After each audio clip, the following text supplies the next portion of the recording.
just I appreciate you hopping on and doing this. So, Yeah, let's do it. I'm fired up.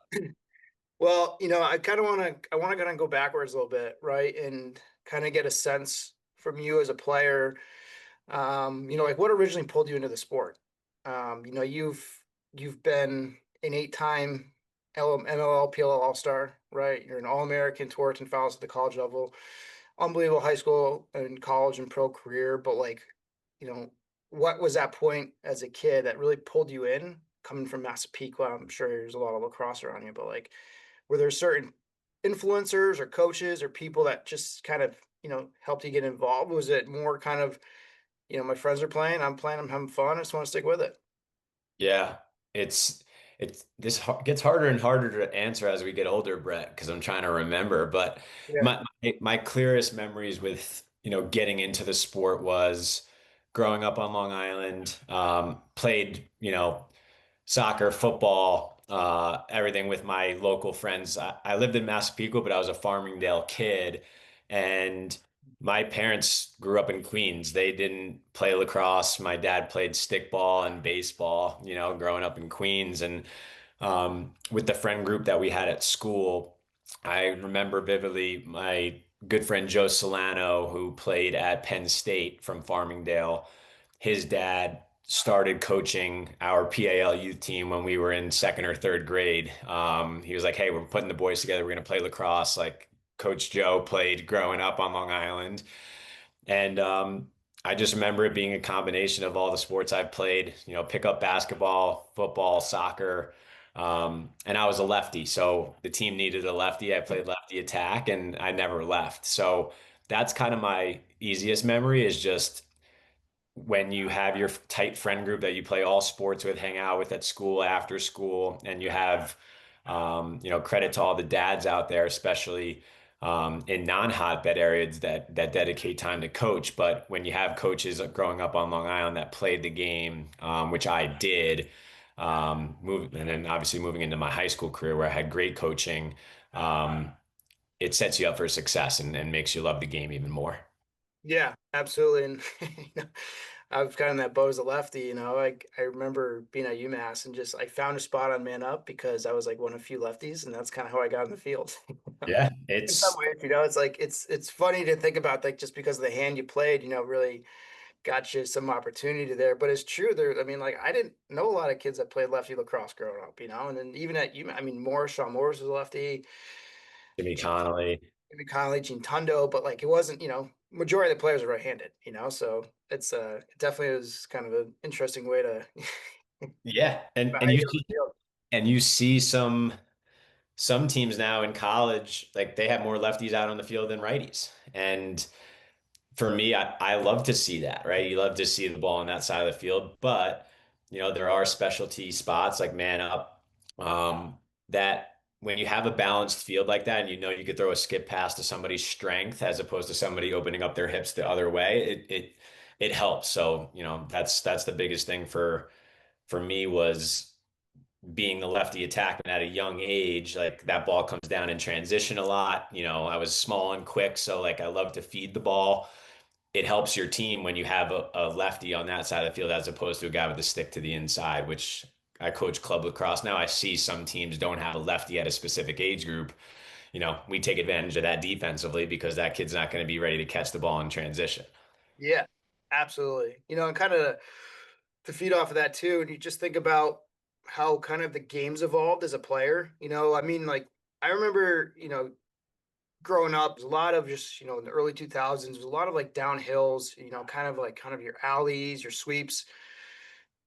2008, 9, 10 is when teams really started getting more into kind of like that box style, right? Of really setting the field up, like you're saying, like lefties on one side, righties on the other, and kind of playing that way. So you're always trying to get to the middle of the field, incorporating more picks. So as a player, especially going from, the college to the pro level where there's probably a lot more play that way too. Did you find it hard to transition in that way? Or did you learn and understand the game enough where it was kind of like, this is kind of how we want to set up the field. This is how we want to kind of play and kind of get more comfortable with it. Because I, looking back as a player, like I was a downhill dodger. Like that's how and I played off ball. So like I was trying to find space off ball because I wasn't the fastest player, but I could get downhill and create some initiation of offense and draw slides. But like I don't know how I would fit in as a player, kind of playing in that kind of system. And I feel like a lot of people are going that direction, especially at the pro level. Yeah, and again, I think, and I'll end my statement here with how I do it now as a coach of my club teams. Like I just think I was fortunate. One, growing up on Long Island, like you get a taste of everything. You get hard coaching, you get put in the right spots, you're around great players. And I just remember from high school days, right? Coach Schreiber, Coach Weiser, Coach Chanichuk, like guys that are still at St. Anthony's coaching those boys up. We ran offenses all over the field. We ran a motion offense with downhill dodging. We ran a wing offense. We ran invert. So like from middle school to high school, playing for Long Island Express for 2 years and then going to St. Anthony's, like I had a taste before I got to UMass of what offenses look like all over the field. And Yeah. I personally, I just like to play. I don't really mind what offenses we run as long as everyone's doing their job and moving off ball when you don't have it. Like that's so important. And then when I got to UMass, like Coach Canella, Coach Jacobina, um, we ran everything, right? We ran motion offense, we ran wings, we ran inverts from behind the goal, from 45-degree angle razors, like, and when you can play in those systems, when you then go from college to the pro game, like it's faster, but it's what's going on. You know what to do when you're off ball and the ball's in the bottom right corner and you're a wing lefty. You know what your looks are when you're a lefty wing dodger looking for the righties. And I credit a lot of my IQ and my understanding of the game and patience to my coaches growing up, and and you're the same, Brett. Like you watch lacrosse all the time. Like I watched so much lacrosse. I went to Final Fours and sat in that front row like this, like watching because I just wanted to see everything that's going on.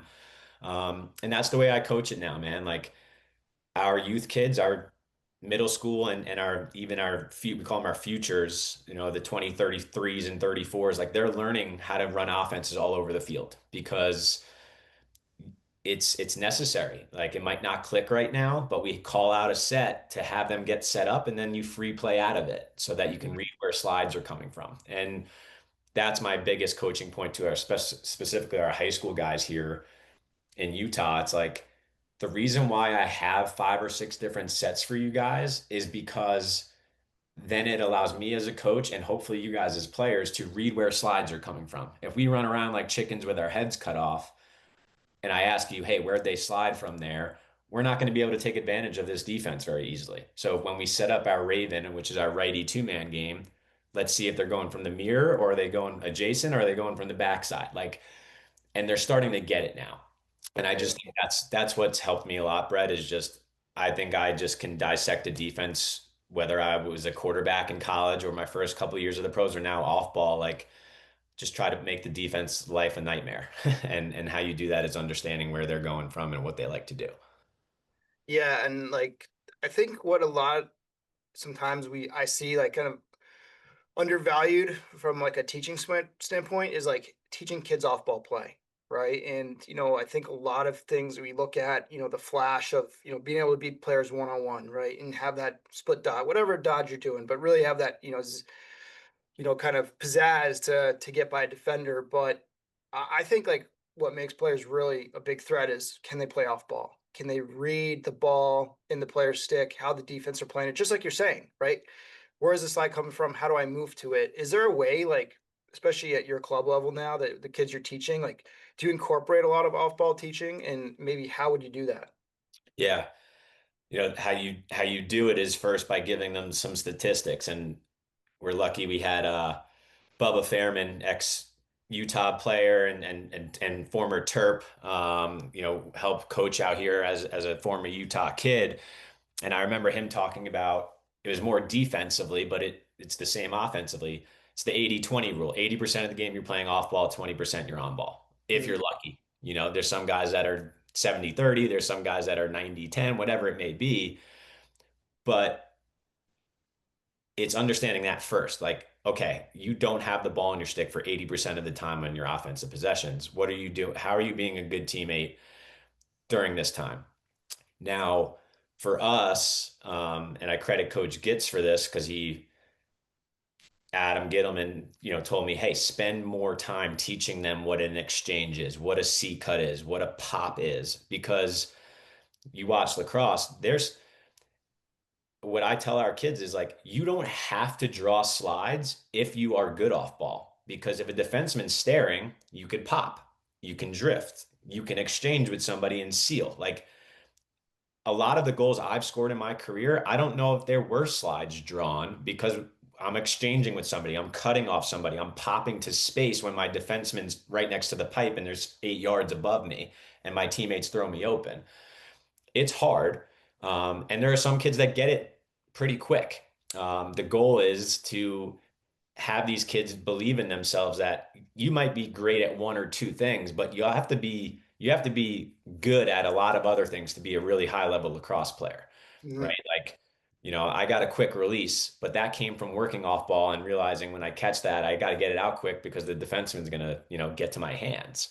Because I started out as being a good feeder and a good dodger in college. I was, dodging poles all the time, but when you go, and I always tell this story, when I went to the MLL, I played with Ryan Boyle, Paul Rabel, Matt Posque, Kevin Buchanan. The ball ain't going to be in my stick a lot there, especially as a rookie. So I was like, I need to learn how to play off ball, ask these guys questions.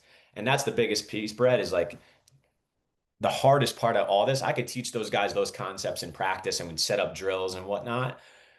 But if they don't talk to each other, it it's not going to work. You can be open 10 times, but if Brett Garber's my midfielder sweeping the lefty wing and I pop to my lefty spot, I know I'm open. The coach might not know I'm open, but if I don't tell you, hey Brett, next time you sweep, look for me because it was open the last two, it's not going to work. That's the hardest part is getting these kids to tell each other, hey, don't feel bad. If you're open, tell your teammate you're working your butt off for him. Like, look for him. I'll get you an assist, Brett, and it's a little bit of a pride thing. It's hard to break through that barrier, but I know I'm rambling here, but a drill that we've done, we did it at the University of Utah, and I'm going to start doing it more with our Summit boys and our Mountain West Prime boys out here is when you go to 6-on-6, you do 3 or 4 reps where the defense can't talk, just the offense. Then you do 3 to 4 reps where you flip it. The defense can talk, offense can't, and both sides realize how hard it is when you don't talk to each other. And Mhm. then you do 3 or 4 reps where everyone can talk. And by the time those last couple of reps happen, when everyone can communicate, it's as loud as hell. And you could see the coordination on both sides of the ball. So just putting them in situations where they have to talk to each other and the coaches don't run the show. It's hard sometimes, especially for me, because I'm always trying to communicate, but they got to learn somehow. And that's for me is the progression of how I'm trying to teach these kids like you don't need to draw slides. You need to find out what your strength is off ball, whether that's setting us up or sealing for someone or cutting. And everyone becomes a better feeder when more people move off ball. And that's what we want as an offense because we need to spread it out. It can't be one guy doing it all because every team in the country is getting better and better right now. I love that, and especially that drill concept. That's really smart. You know, it will wake all the kids' eyes open and ears open to be like, "Hey, this is what we need to do to communicate efficiently on the field." So I'm actually going to use that with my kids. I think that's awesome. But you said something that I actually was teed up to ask you as well, and I'll go. I want to come back to your to talk about Utah lacrosse and all that, but watching you play, one of the most fun things for me to watch you as a player is your release, right? You being able to catch that ball and get it in and out in an instant, right? Making it super hard for goalies to really track and pick up. And I think that's such an important trait to have as a shooter. Whether you're playing on ball or off ball, if you can get that ball in and out of your stick, whether you're moving that ball to the next player or you're trying to get your shot off, like having that release is so key. And is there anything you specifically did, as a player or trained to do, like drills or that really helped you elevate with that because I mean I don't know if I've seen anyone with a quicker release than you, and especially how accurate it is and how quick and fast the ball moves is just it's incredible. So just any insight you have on that. Yeah, no, and I appreciate that. And it's funny, this I've gotten asked this question a bunch of times, and yes, I practice it, right? Like I don't remember when it initially, like I remember having it in high school, having it in college, and it obviously just gets more talked about as I've gotten to the pro Yeah. level. But I think it's a little bit of background of hockey, right? Having, that wrist kind of movement. Mhm. And that's the beauty about lacrosse is everyone has different types of releases, longer, right? 6'5" guys get the ball high and away. A lot of shots that I take you don't get a big step down. I don't shoot on the run a lot. It's off ball as an attackman in transition. Um, and I think I realized that you need to have a quicker release when maybe in high school and college throughout practices, when the game started to get a little faster, it's like if you catch and take two cradles and that defenseman's closing that gap and he gets to your gloves, it's like, shit, I need to get that out a little bit faster. Like, and Yeah. then I'll just kind of um pretend like just like a quarterback would do. If they throw a bad pass in practice, like they'll go back and just do like a mock throw just to get the rhythm back down. And like I remember I was always one to before or after practice, like taking those two, three different angled shots that I struggled with that day Mhm. and to get better, right? Not to penalize myself, but to be like, I need to get that out from 8, 9 yards a little bit quicker and just have, someone can flip you a couple balls, right? Flip them a couple low, a couple mid, and a couple high where you have to catch, get your stick, load up and shoot. But yeah, it's reps, man. It's about understanding yourself. And if you're struggling with something, you gotta spend, it doesn't have to be an hour. It's 5, 10 minutes each day, which will lead up to an hour. And you do that throughout a fall or a summer or spring, whatever level of lacrosse you're playing. That's a lot of reps. But I think it comes down to me playing hockey growing up.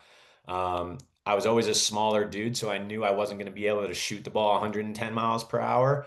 Um, but when I release it, a lot of people ask, like, are you about placement or are you about power? I'm about it all put together. Like, yes, there's some shots that I've taken where I tell myself I know the goalie scout a little bit better. Like, I'm shooting this one high or I'm shooting it low. I don't know if it's going top left, top right, top center, but I'm going to beat the goalie high when he turns from the righty wing to the lefty wing and beat him high. There's some where I say I'm shooting it low and I just say I jackhammer it at his feet and try to beat him to a spot. If it hits his leg, it hits his leg. Mhm. And you got to live with those. But the percentages of scoring off of a quicker release on a cut, like a quick stick, high to high or high to low. There's so many kids nowadays that catch and try to throw 7, 8 fakes and get behind the goal and try to throw a twister. I'm like, if you just one fake and throw it low or pump fake and throw it high, you're giving yourself a better chance. Yes, the goalie might save it, but don't run at an angle and then let the goalie make it save because then the coach is going to be up your ass. Like, Mhm.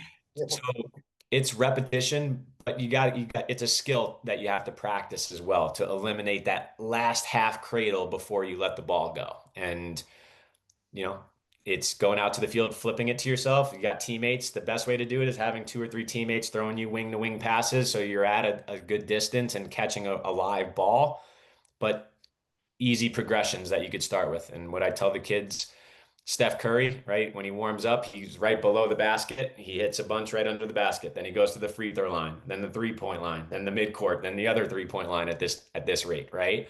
Yeah. And then he doesn't leave practice till he swishes 10 free throws. He gets to 9 and he hits the rim, he starts over. So it's like if you want to perfect something and why he's the best shooter of all time, it's because he works on it.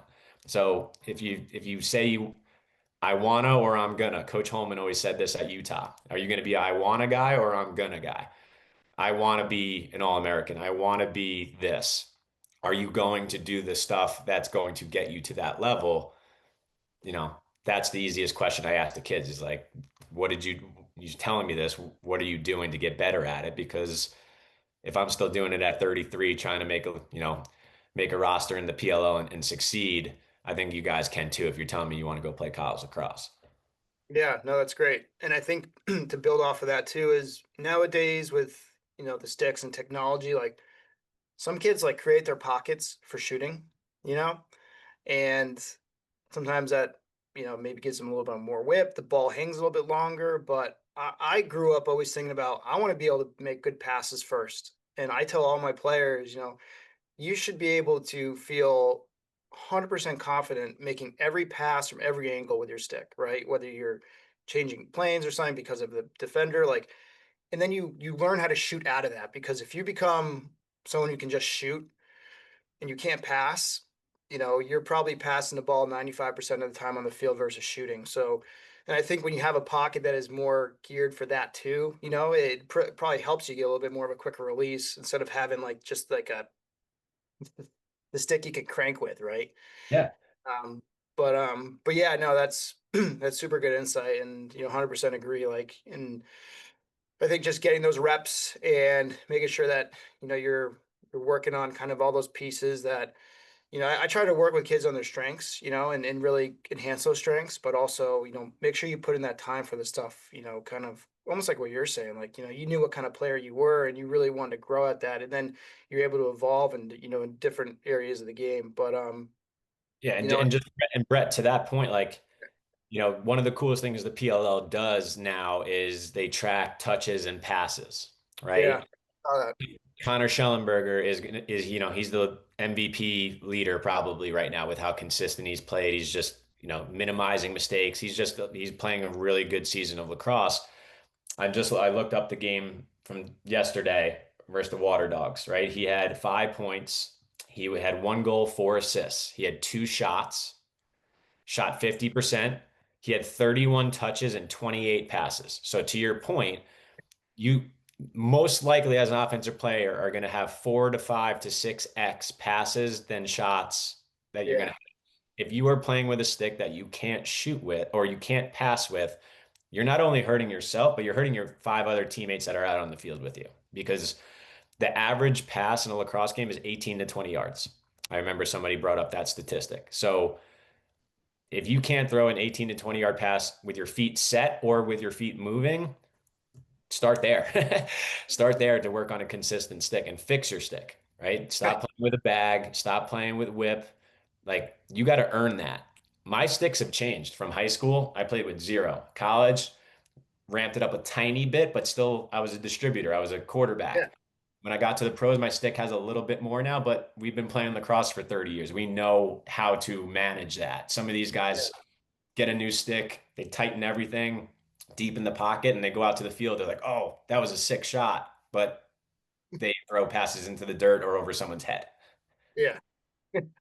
I remember my freshman year walking into UMass, and I was an attackman. I was mostly a feeder and off-ball player.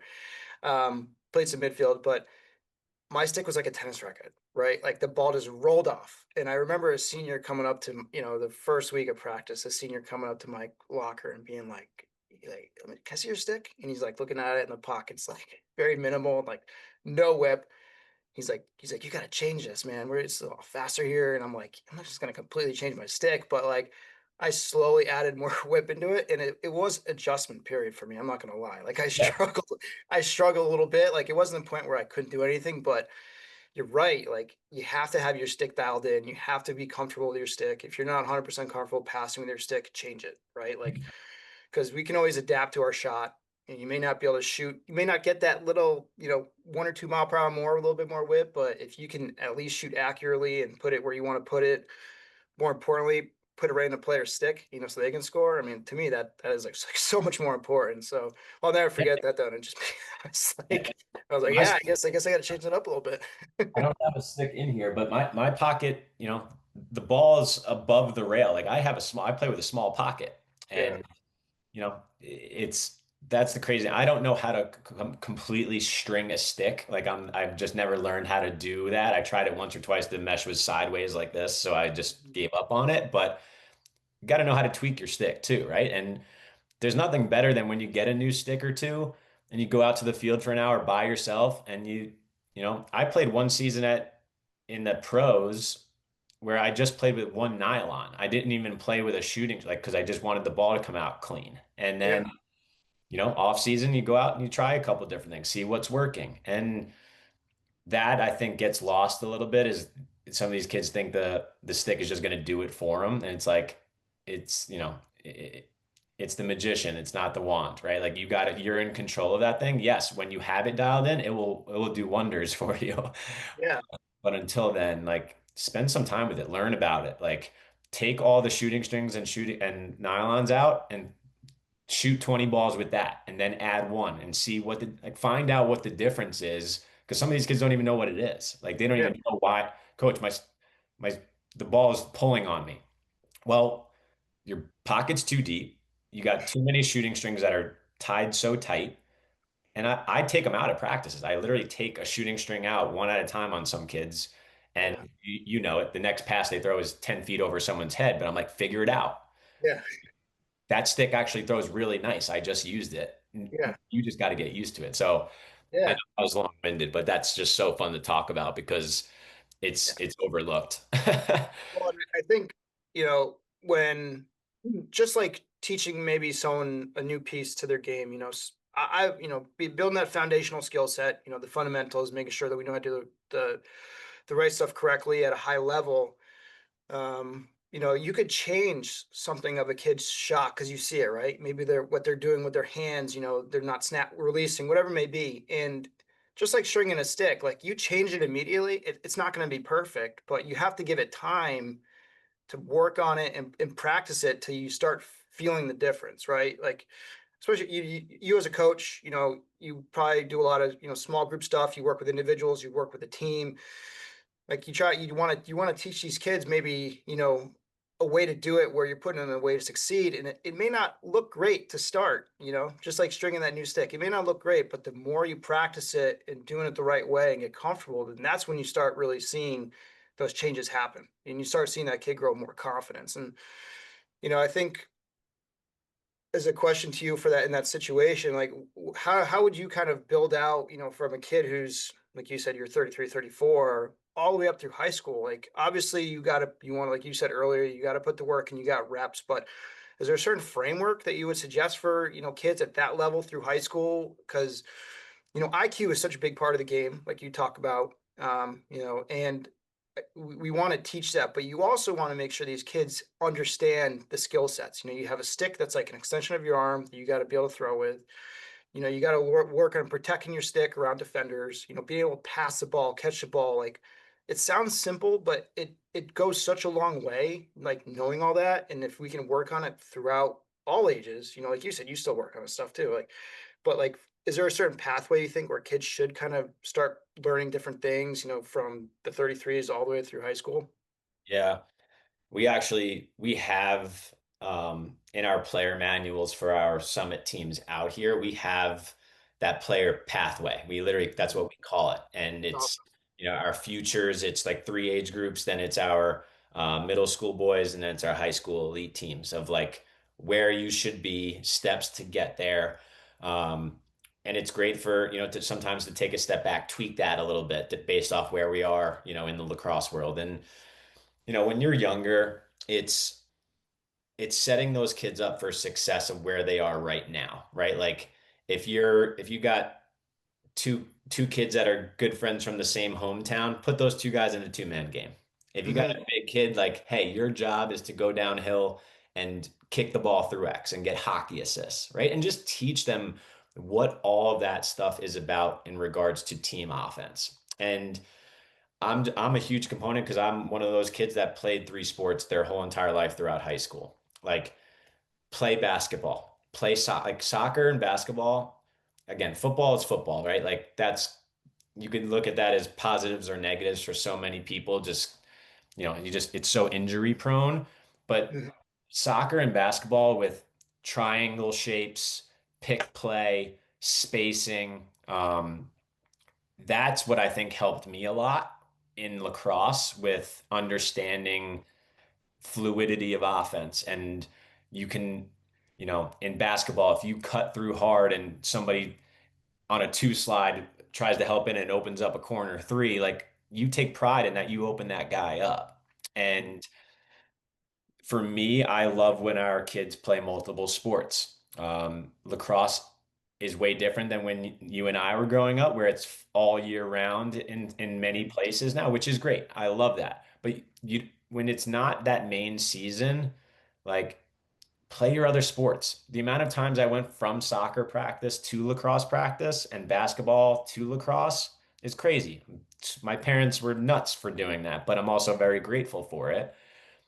That to me is what I'm hoping in the state of Utah we can continue to push forward is kids saying, "Oh, I have soccer practice." Well, soccer ends at this time. Practice doesn't start till 7. Like you should come. Like take what you just learned from soccer practice and bring it to lacrosse. And Mhm. it's we do a lot of film sessions with the kids. We open it up from high school all the way down to the younger guys, and we just talk our terminology based off of what UVA was doing in that possession versus Hopkins. And we throw on a PLL game. Like we just cut up a bunch of film because it is up to us. Some of these parents out here in Utah specifically never played lacrosse before. So like their parents might not know what they're talking about, honestly.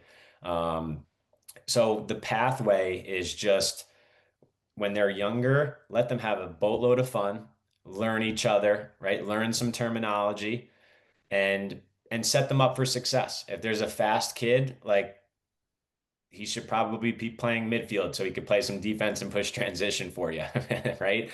In middle school, it's more understanding of our playbook. It's you need to have a good stick because there's kids out here that I train at 6 in the morning twice a week for 8 to 10 kids because they want to train before school. Mm. And then there's some kids who don't want to do that.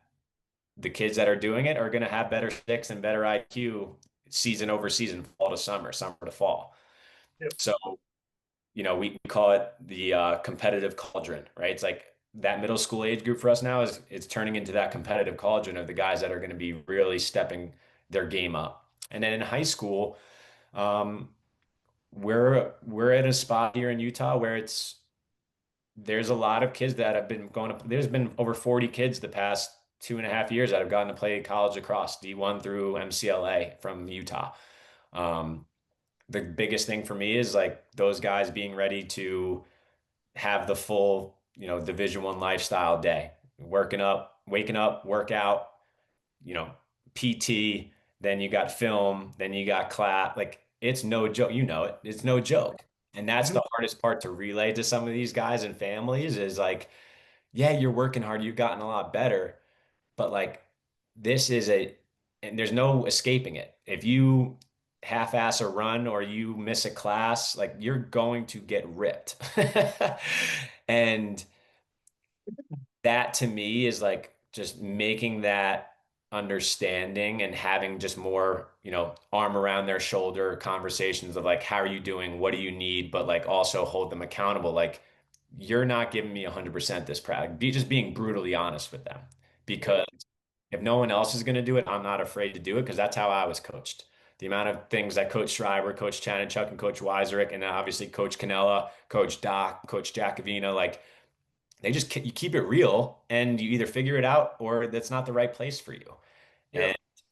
the goal of mine is to send all these kids to go play D1 ball and play on Memorial Day weekend somewhere, right? But the realization is there's other spots for them, but it's still every team is fighting. Every D2 and D3 team is working to beat the Salisburys and beat the Tufts. Like it's only getting harder when you get to school because the coaches want to win and set you up for success. But it's also getting harder to go to these places because there's really good lacrosse players that do really well in school. They work out like banshees and they're animals. They're dogs, Yep. as everyone likes to say now, right? So that pathway, I know that's long-winded, man, but it's just it Right. excites me so much because it's my life to get Yeah. these kids and families to go do what I got to do. Have my parents travel to go to every game and tailgate and meet new people and see the country. Like that pathway and lifestyle. It comes from the work, man. It comes from the work. It comes from you got to enjoy it. Like that's the final piece is like if you're not enjoying the work and enjoying how hard practices are twice a week for a club team, you might not be cut out for this. And Mhm. that's okay. But don't fool yourself and tell me you want it when you're making excuses, you're not taking the first reps of practice, you're whatever it may be. You see everything. You're a smart dude too. Like you see when kids are trying to shy away from something. And we give player feedback and we see the kids that take that player feedback, they print it out, they put it on their wall, and they go work on it on their own and come back the next season ready to go. Um, those are the kids that are going to be, thriving here and going to Mhm. play college ball someday.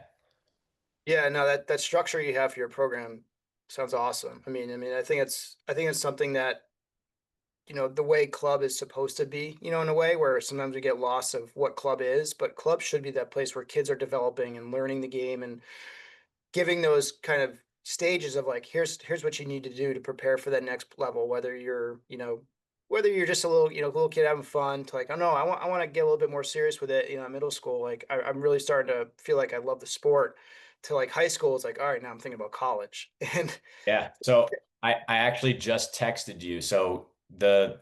I texted you what our pathway is. You just said two of the words. The youth and futures is the love phase. yeah, Middle school and juniors, commitment phase. yeah. High school, focus phase. Mhm. So it's those three phases with a couple of like check marks underneath it of like things that you should be thinking about. Am I in this phase or am I in this phase? And, you know, sometimes there's visual learners, sometimes there's people you can just talk to like this or have a phone call and they understand it. But when you can really break it down and look at it, like where am I right now? Coach Yeah, said I'm doing well, but how do you self-assess yourself? And that's the easiest way to do it is look at some check marks and some to-do lists and be like, oh, I'm I'm a high school junior.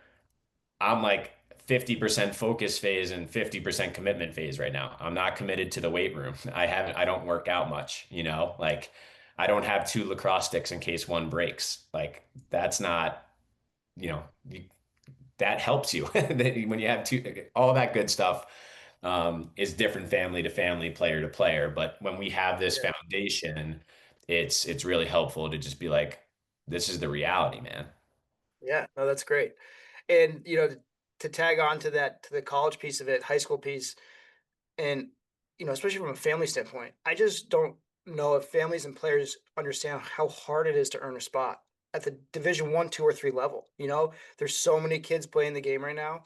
And now with all the new rules with like the lower rosters at the Division 1 level, that's going to trickle down to, Division 2, Division 3. But still, you add up all the spots each year for every graduating class, and it's like I think it's like 3 or 4% of the kids that play high school lacrosse will go play college. It's something crazy like that. My dad was telling me he works with kids in the recruiting space, but like it's just you really have to put in the work and commitment to get there if that's where you want to be, and you have to hold kids accountable if that's what they want to do, right? But it's so hard. It's so hard just to get there. When you get there, you said it earlier, like kids will learn quickly if this is for them or not. Yeah. Like, I mean, you'll either, maybe feel like it's not the right place. I'm going to transfer. I want something that wants a little bit less, commitment maybe, or I'm just like, I'm burnt out. I want to go live a normal college life, but they don't see that at the club level. They think like, oh yeah, I'm gonna go play college lacrosse because I'm doing all this.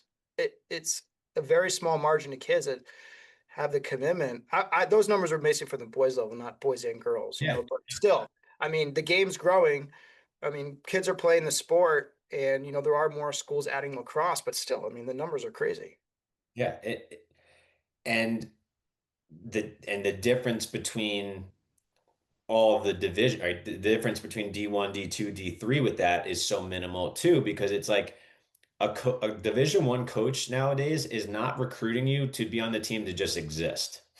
Right. It's they're recruiting kids that are going to be incoming freshmen that are going to challenge their senior starting attackman because they need to, because it's that hard to win a college national championship. And, you know, that's the other hard part for me right now is like you get a kid to a spot where they getting recruited, they go on visits, and we're doing that at a high level right now, which has been so awesome to just talk to the college coaches and meet Utah families more and more now.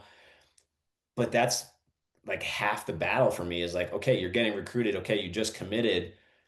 Like I need you to be all in and show what we were talking about and you bring that to their program. Like, don't go there for 2 weeks and be like, ah, this isn't for me. Because then that sets us back big time. Hmm. That school is not going to recruit Utah kids anymore. They're not going to trust. My trust with them went through the window because you had one bad practice and you go into coach and say, what can I do better? Stop that shit. Like, that's the difference when the way I coach our high school guys right now compared to our middle school guys is so different because I'm getting on these high school guys because they need to have some sort of taste because they don't get it in their high school teams here. It's sanctioned, it's getting better, but like the best players get away with whatever they want. Like, Hmm. and that's just where we are, and that's fine.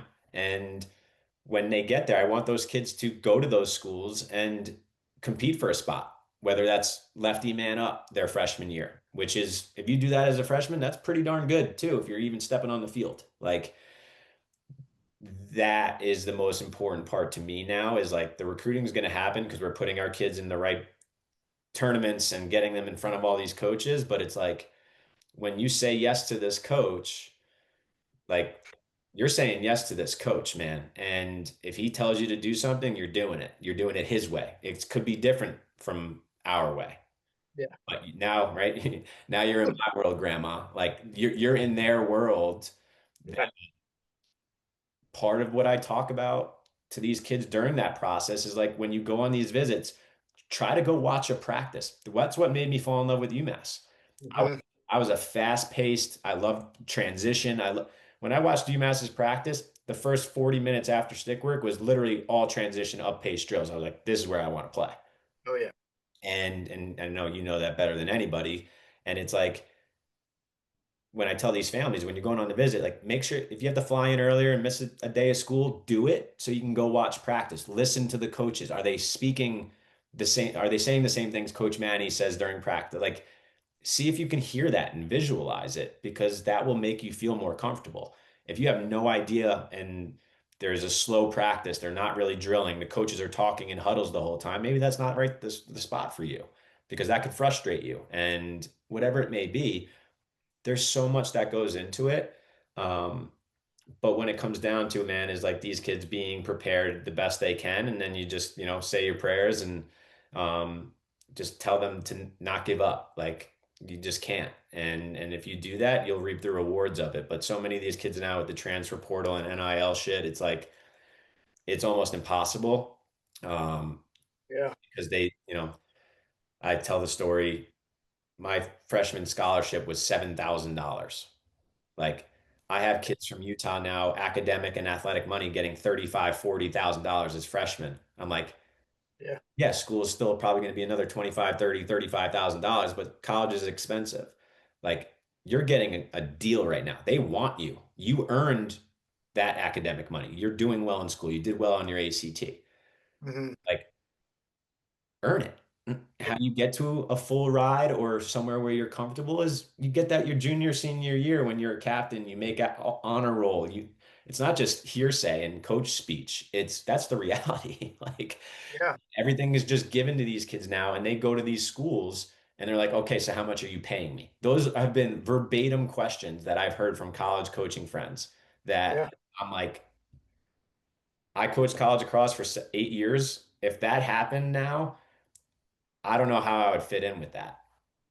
I say the same thing. I actually was having the same exact conversation with a high school kid that I train, and he's a really good player. But one of his friends was saying that they got offered X amount of dollars, as a rising senior.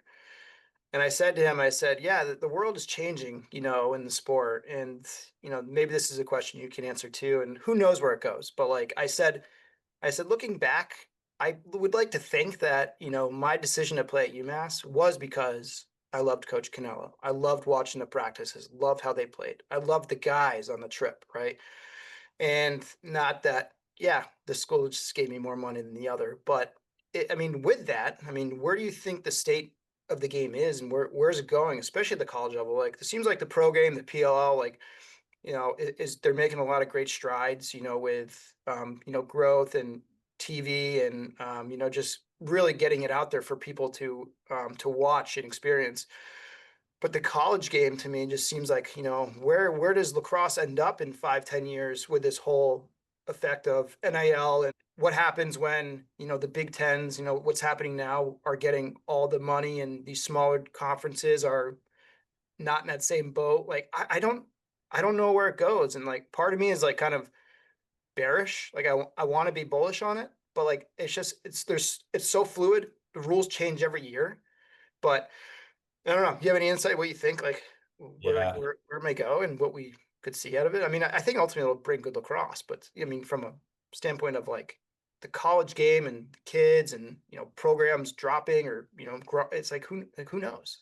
Yeah. And this is a topic, you put a couple of lacrosse minds in a room together, you could talk about all day long, right? Hmm. And hear different thoughts and maybe makes you think differently. When I talk about this stuff, I toe the line slightly just because I'm still playing. I try to, because I do have some bullish thoughts on the college scene right now, where it's like the last thing we want is programs to start folding, right? I And know. and why that's happening is because of this. And like, I'm going to circle back for 1 second. I remember watching last football offseason. It was during the spring. I don't remember if it was Wisconsin or Nebraska. Their coach was in an interview. It was all over ESPN because of all this NIL stuff now. And they were like, "So what are you going to do at the quarterback position?" And he's Hmm. like, "Well, I don't have $5 million to pay a guy, so we're going to get a homegrown kid and ride with him." And when I heard that, I was like, there's such an advantage and disadvantage right now for some of these schools and programs and athletic departments and coaches. I have a heartfelt situation with, you know, our school at UMass when, kids are transferring, they're getting full rides and a bag of money, to go to these schools. And Hmm. they were like, some of these people are not even a top two offensive player on your team. And it's like,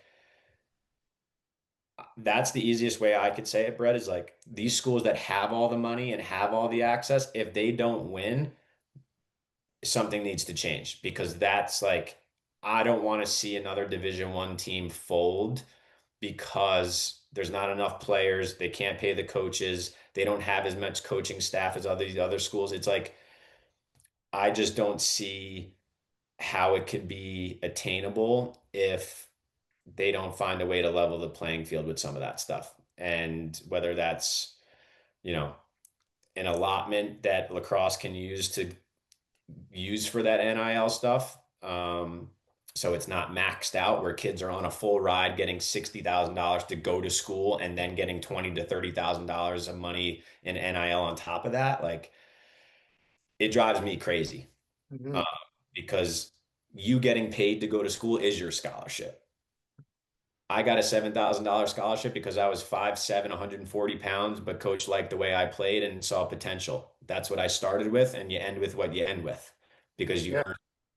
And I just feel bad for the coaches. I feel bad for all these people that have to go through this now because it was never a thing. And um, I see it positive in some ways. I do. But I just don't know where it's going to go, honestly. My honest answer is like, I don't know where it goes. I don't know what some of these schools like, are they just going to want to play themselves because they have the most money, and some of these younger, less privileged schools don't want to go play those programs? Like, I just don't know. And I hope it goes in a positive direction and someone can put their foot down and fix it because I know some coaches hate it. I know it. I've heard it. Yeah. And for me, as a UMass guy, like we're a blue collar program and have earned everything at that school and in the country in the sport of lacrosse. And all the alums that I know, including yourself, like all the guys that are doing well for themselves have earned it and grinded to get to where they are. I just think if these schools that have all the money and get these transfers and can pay all these kids, if you don't win, then you guys got to look in the mirror and be like, we're doing this the wrong way, and maybe go back to the old school roots because um, there are a bunch of kids still out there that are in that mindset of like, you don't need to do this for me, coach. I just want to come and win. Yeah, And 100%.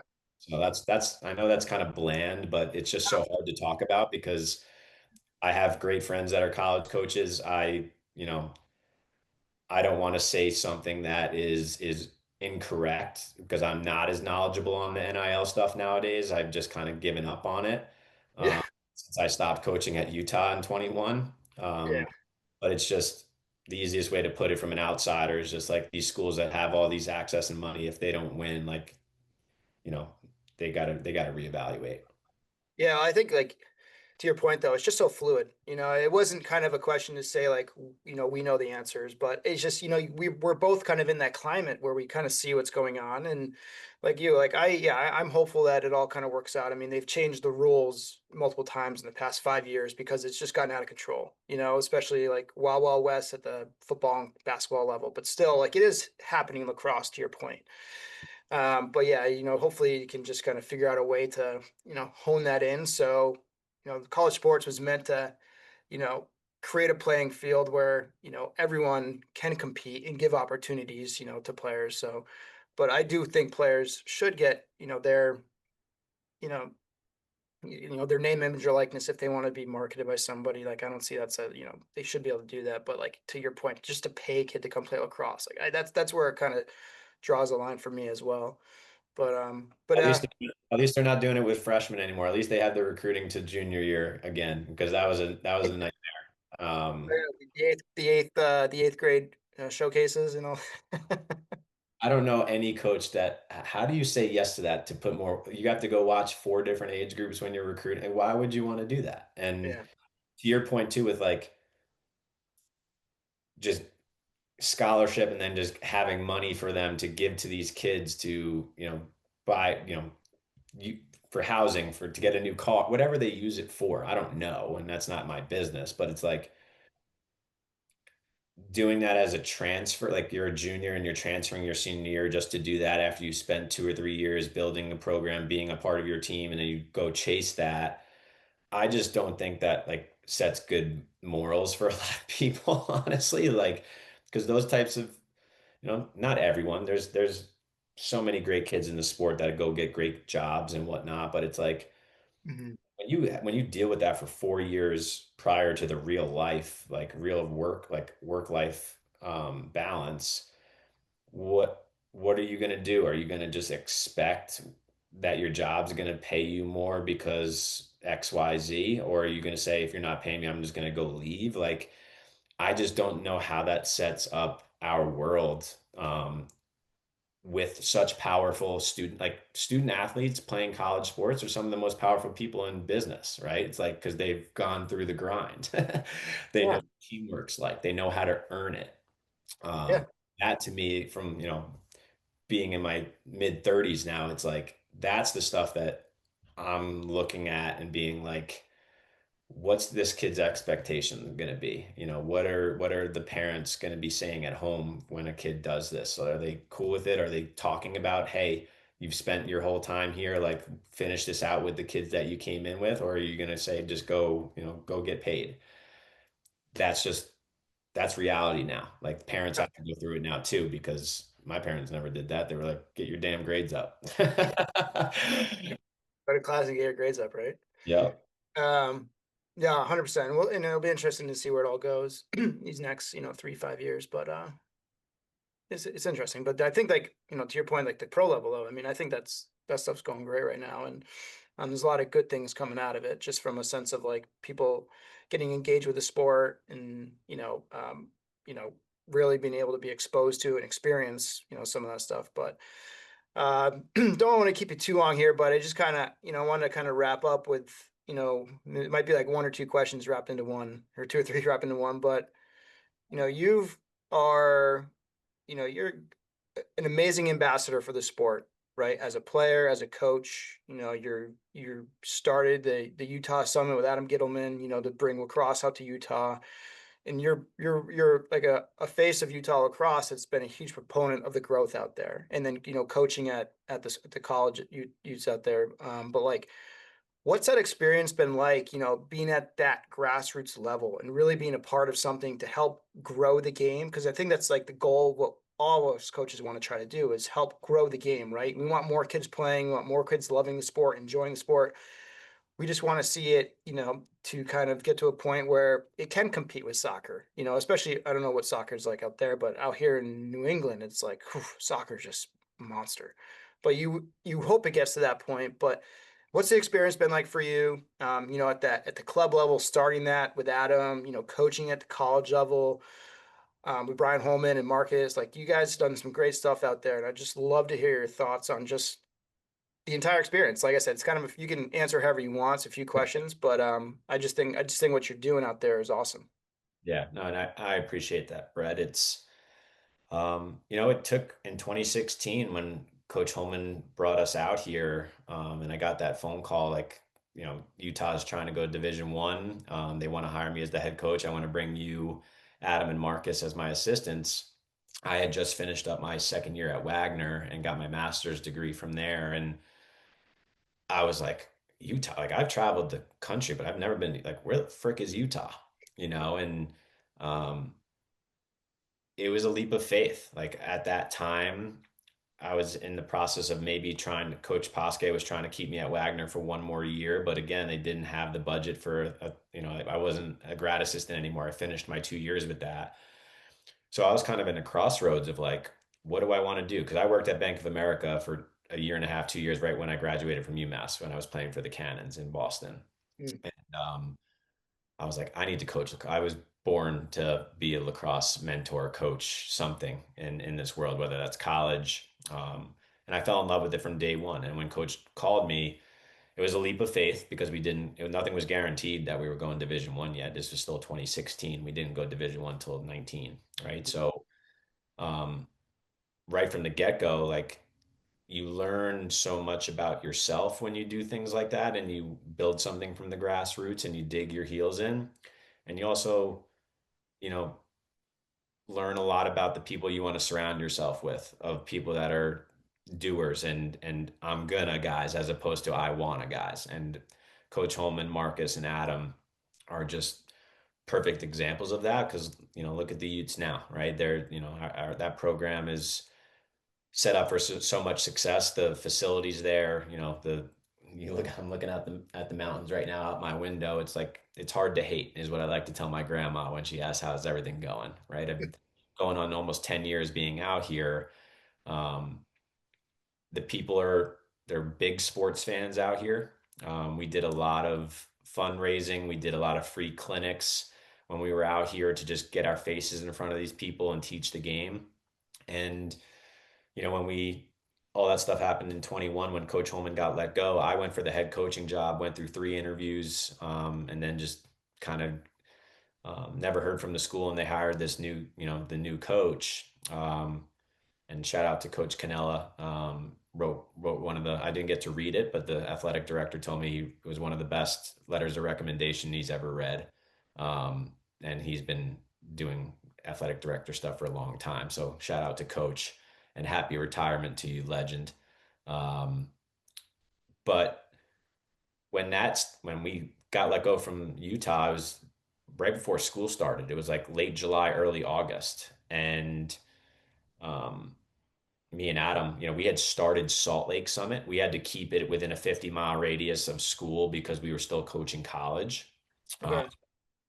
so when we got let go, the Holmans were going back east. Like Coach and Marcus were moving back east to Maryland, and Adam and I looked at ourselves and said, "Look, like we're not going to get a coaching job right now because school's starting in 2 weeks. We did get, Coach Gitz got a couple calls. I got a text or two to go, some places, but that's not what I wanted to do and just kind of take a job to take a job.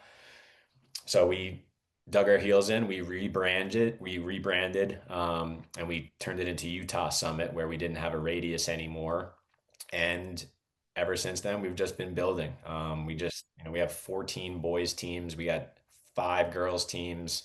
We have 6 regional teams. We run showcases. Um, we have over 35 coaches on staff, 3 full-time directors, and it's just waking up every day and figuring out how you can get better. And the families have been so supportive of us, and it's probably been the best thing that's ever happened to me. Moving out here, I met my wife, Kimber. We got married 2 years ago, and um, never would I have thought like a Long Island kid would be. My dad's has been trading stocks, worked on Wall Street for 26 years right out of high school. My mom was a nurse. Like, never thought I'd be a full-time lacrosse guy. I thought I was going to be doing something way different. And what you put into the game is what you're going to get out of it. And that's, I have a full-blown lifestyle now out here, um, and a club that is on the rise, and doing it with Adam. We did it with Marcus for a bit, Bubba Fairman, Zion DeCesare, who played for us at the University of Utah, is a director for us now. Um, just building a community, because that's what I felt growing up on Long Island, was just like, this is the sport to play. And with it being sanctioned here in high school 5, 6 years ago to now, it's complete game changer. The lacrosse goals everywhere. Kids are, like I said earlier, kids are going to want to train at 6 a.m. twice a week before school. Like, that's what I'm all about. That's just showing me that we're doing our job for the sport of lacrosse.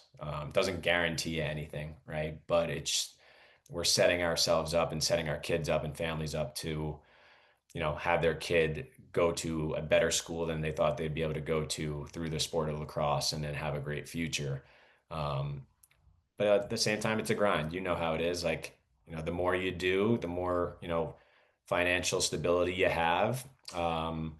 But our goal right now is to just build a huge umbrella and be, we are the best club team here in Utah right now, and it's been an awesome experience. And um, our Mountain West Prime program is just a more regional program where we're helping kids from Montana, Jackson Hole, Nice. um, Arizona, and opening it up to a couple other states where those kids don't have the access to coaching.